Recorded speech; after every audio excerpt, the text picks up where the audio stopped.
미국 시장이 완전히 미친놈처럼 빠지고 있는데 어떻게 대응하고 계세요? 저희가 조금 희망을 가지고 볼 만한 포인트는 좀 없을까요?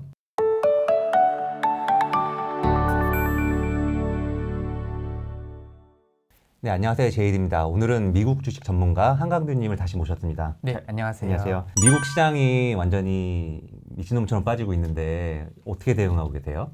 일단은 미국 시장에 대해서 좀 더 간략하게 시황을 말씀드리자면요. 지난주 금요일 마지막 기준으로 그 나스닥 100 기준으로 네. 엔비디가 22% 정도에 달했어요. 네네. 즉 증시가 고점 대비 크게는 20% 가까이 하락하고 있다는 것인데요. 네. 사실 이 정도의 하락률이면은 지난 코로나19 이후에 가장 큰 낙폭이거든요. 맞습니다. 네. 그런데 문제점은 코로나19에 이뤄졌던 낙폭은 되게 짧은 시간 동안 네네, 맞습니다. 폭락했다가 금방 반등을 했잖아요. 하지만 지금은 이제 12월 말을 기점으로 4달째 계속해서 하락세만을 걷고 있기 때문에 네. 상대적으로 투자자들이 느끼는 심리는 더 고통스럽죠. 되게 고통스럽고 더 비관적이거든요. 네. 그래가지고 제가 어젯밤에 몇 가지 지표를 이제 확인해 봤는데 투자자들의 심리 지표가 지난 2015년에서 16년 이래 가장 낮은 수치가 나왔어요. 그만큼 사람들은 이미 많이 비관적이고 네. 주식시장을 떠나는 사람들의 숫자가 상당히 많이 늘어나고 있다는 네네. 것이죠. 사실 어디가 바닥일지는 잘 모르겠어요. 근데 이번 주에 5월 FOMC가 있는데 네. 이 FOMC를 기점으로 어느 정도의 기술적 반등이 이루어지지 않을까라고 네. 생각을 하고 있고 제 스타일 자체가 이제 트레이딩이나 단기적인 이제 주식을 사고 팔고 하는 것보다는 네. 좋은 기업을 찾아가지고 오랫동안 이 기업에 투자를 하면서 그 과정에서 상승률을 노리는 것이기 때문에 지금은 이제 아무것도 하지 않고 현금 비중을 서서히 늘려나가면서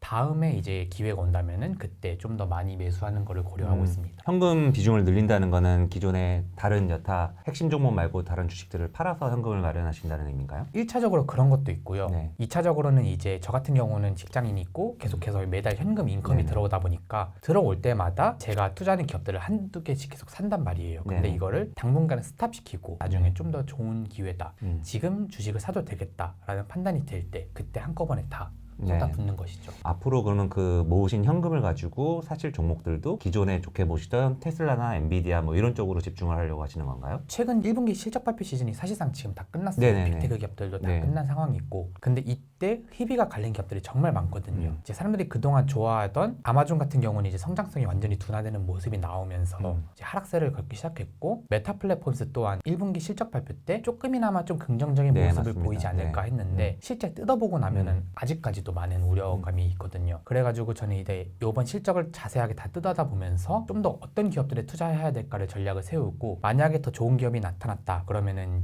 이제 그 기업을 신규로 매수하는 것도 좀 고려를 하고 있습니다. 아직까지는 기존 종목들이 제일 좋아 맞습니다. 보인다는 말씀이신 거죠? 네.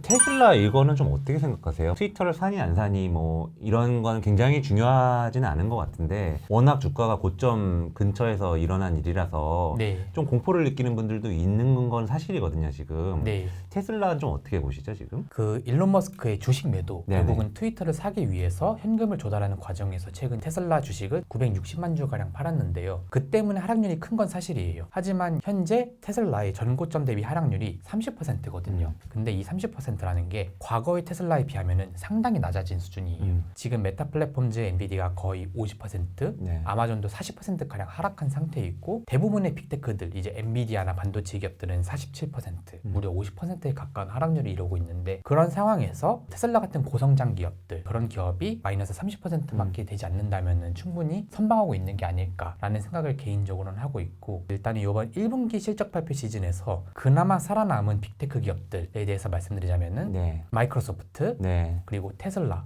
이 두 개밖에 없었거든요. 네. 지금 많이 하락한 상태이지만 아직까지는 테슬라에 대해서 긍정적인 관점을 유지하고 있는 상태입니다. 상하이 뭐 이런 봉쇄니 뭐 이런 것도 지난주 말부터 이제 조금씩 그렇죠. 숨통이 트인다고 하잖아요. 그래서 맞아요. 저는 이제 한국 주식 위주로 하는 사람이니까 테슬라 관련된 뭐 배터리 관련주가 결국엔 뭐 LG 에너지 솔루션이나 뭐 네. 소재 쪽으로 가면 LNF 이런 게 대장주잖아요. 그래서 저도 뭐 공격적으로 사고 있지는 않은데 그동안 배터리를 조금 안 사고 있다가 이번 주부터 조금 그렇게 담아가고 있거든요. 네. 그러면 이제 사실 뭐 테슬라, 엔비디아 이런 거는 계속 좋게 본다고 말씀을 하셨는데 이놈들 이외에 혹시 다른 종목들 조금 지금 면밀하게 좀 스터디를 하고 계시는 종목은 좀 있을까요? 이번 1분기 실적 시즌을 한 차례 거치고 났을 때 제가 보기에는 가장 선방한 기업 중 하나가 마이크로소프트였거든요. 압도적이었죠 사실. 네, 다른 기업들이 상대적으로 기대치 이하의 실적을 보여줬기 때문에 사실 마이크로소프트도 막 엄청나게 놀라운 실적을 보였던 건 아니에요. 하지만 이런 상황에도 여전히 긍정적인 실적, 어닝 비트가 나왔고 이제 마이크로소프트의 주된 매출 수단 중 하나가 클라우드인데 이 클라우드 분야에서도 여전히 고성장이 이어지는 것을 확인할 수 있었어가지고 이 기업은 아직까지 성장성이 꾸준히 이어지고 있구나라는 판단을 하게 되었고 안 그래도 제가 예전부터 좋게 봐오던 기업이었는데 이번에 한 번 더 제 생각을 굳히는 계기가 되었던 것 같습니다. 나스닥을 지금 보면은 그런 빅테크들이 그나마 잘 버틴 거고 사실 다른 정말 여타 종목들은 마이너스 70%, 마이너스 90%간 종목들도 정말 많더라고요. 맞아요. 그래서 아까 말씀하신 것처럼 연준에서 진짜 뭐 이번 주에 더 심한 이상한 발언 뭐 나오지만 않으면은 저도 이제 충분히 반영이 됐다라고 개인적으로 보고 있긴 하는데 저는 아무래도 조금 트레이더다 보니까 만약 저는 이 나스닥이 지금 여기를 못 지키면은 10,000포인트까지도 빠질 수 있는 자리라고 판단을 하고 있거든요. 그래서 이런 혹시 그런 시장 뷰는 좀 어떻게 보고 계신가요? 정말 예상하지를 못하겠어요. 지금은 이제 워낙 악재란 악재들이 다 쏟아지고 있고 증시에 끼치는 영향 포인트가 연준의 긴축, 중국 이슈, 전쟁 이슈 이런 것까지 너무 많이 겹치기 때문에 사실 쉽게 예상하지는 못하지만 그래도 일단은 이번 주에 있는 5월 FOMC를 통해 가지고 어느 정도 그 방향성을 예측할 수 있을 것 같거든요. 현재 이번 주에 발표될 것으로 예상되는 것 중에 하나가 빅스텝 0.5% 연준이 기준금리를 인상하는 것인데요. 사실 지금 이거는 모든 사람들이 다 알고 있는 것이기 때문에 다 선반영이 돼 있어가지고 더 이상 악재가 되지는 못할 거라고 보고 있어요. 0.5가 나오면 증시는 급등할 것 같아요. 근데 여기서 0.75로 정말 그렇게 가고 혹시나 뭐 지금 사실 최근에 나온 임금 이런 데이터를 보면은 연준이 원하는 데이터가 나오지는 않았거든요. 사실. 맞아요.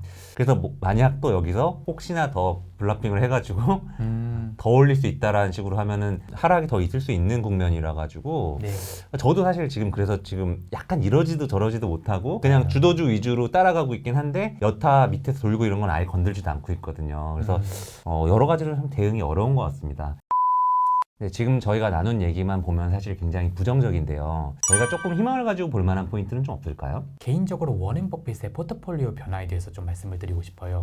지난 4월 30일 버크셔 해서웨이 주주총회가 열렸거든요. 이 버크셔 해서웨이 주주총회는 매년 열리는 연례 행사 중 하나로 정말 많은 미국 주식 투자자들의 관심을 모으는 이벤트 중에 하나예요. 왜냐면은 경기장을 하나 빌려가지고 여기에 수많은 주주들이 모여가지고 워렌 버핏과 찰리 먼거의 이야기를 듣기 위해서 그곳에 가는 것인데요. 많은 분들께서 아실 수도 있겠지만 워렌 버핏이 지난 코로나가 터진 이후에 엄청나게 많은 현금성 자산을 계속해서 들고 있었거든요. 150조인가 아마 들고 있었을 거예요. 150조 원에 가까운 돈을 계속해서 들고 있었는데 문제는 지난 2년 동안 미국 주식이 계속해서 상승장을 겪었잖아요.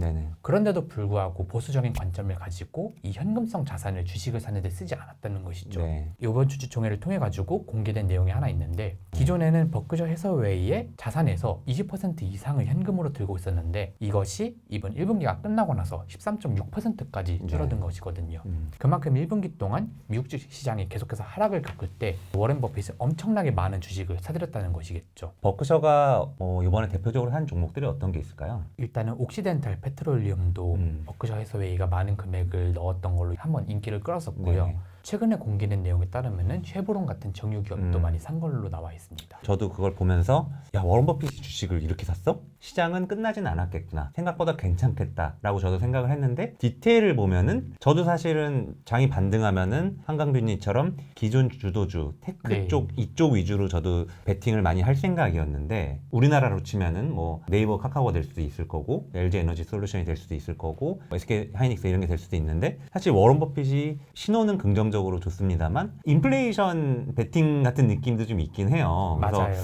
한강빈님께서도 조금 이런 포트폴리오 체인지 이런 거에 대한 계획은 없으신가요? 아직까지는 따로 없습니다. 지금 많은 사람들이 이제 주가를 판단할 때 PER을 많이 쓰는데 근데 지금 미국 주시장의 S&P 500의 지도를 보고 나면은 이 기업들의 다 PE를 한번 보면은 그동안 가치주, 배당주라고 불러왔던 뭐 홈디포라던가 나이키 그리고 존슨앤존슨 이런 기업들의 PER과 테크주, 빅테크들의 PER이 크게 다르지 않거든요. 많이 빠져서 그렇게 됐죠. 오히려 지금은 테크주들의 PER이 더 낮을 정도로 사실상 저는 이제 미국 주시장이 하락하긴 했지만 오히려 지금 좀 하락한 상태에서 더 매력도가 높은 거는 기술주가 아닐까 싶은 생각이 들어가지고 아직까지 포트폴리오를 변경하거나 할 생각은 없습니다. 네네네. 그러니까 이게 진짜 그런 것 같아요. 얼마 전까지만 해도 우리나라 주식으로 비교를 하면 우리나라 엔터주들 막 난리가 났었는데 맞아요. 비싸서 못 산다 했는데 지금 한두 달 사이에 사실 여기가 또 가격 메리트가 생겨버렸거든요. 엄청 그쵸. 많이 빠져. 물론 뭐 개별 이슈로 보면은 그렇게 큰 호재는 없습니다만 저희가 이제 5월이 이런 변곡점이니까 오늘 이런 얘기를 저희가 나눠봤고 5월 말이나 한 6월 초쯤 다시 모셔서 그때쯤에 아마 시장 방향성이 분명히 네. 조금은 지금이랑 다를 것 같아요. 제 생각에는. 그렇죠.